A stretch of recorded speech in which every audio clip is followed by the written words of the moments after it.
Of course I M A tuition teacher, তাই জন্য স্টুডেন্টের সাথে স্টুডেন্টের বাবা মারাও পড়তে আসে। Of course I M A tuition teacher, তাই জন্য সব সময় বাবা মাদের এক্সপেকটেশন থাকে তার ছেলেমেয়েরা যেন ফার্স্ট সেকেন্ড হয়, আর যদি না হয় তাহলেই অন্য দিদিমণি চেঞ্জ, অন্য স্যার চেঞ্জ, অন্য madam change. Of course I M A tuition teacher, তাই জন্য আলু পটল পেঁয়াজের মতো আমার মাইনেটাও দরাদরি শুরু হয়ে যায়। ইস, আগে টিউশন টিচারটা তো কত কম মাইনে নিত, আপনি তো বেশি মাইনে নিচ্ছেন, একটু তো কমান।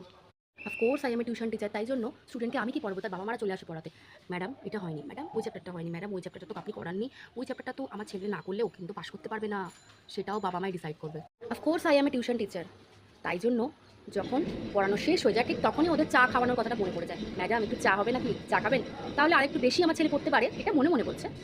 Of course I M A tuition teacher, তাই জন্য গার্জেনরা সবসময় চায় 2 ঘন্টা 4 ঘন্টা 8 ঘন্টারও বেশি পড়ানো, যাতে ছেলেমেয়েরা একদিনে বিদ্যাসাগর হয়ে উঠবে। তাই শেষ পর্যন্ত একটা কথাই বলতে ইচ্ছে করে সেই সব গার্জেনদের, তা একটা কাজই করুন না, টিউশন টিচার রাখার কি দরকার, নিজেরাই পড়ান, আর ঝামেলাও থাকে না।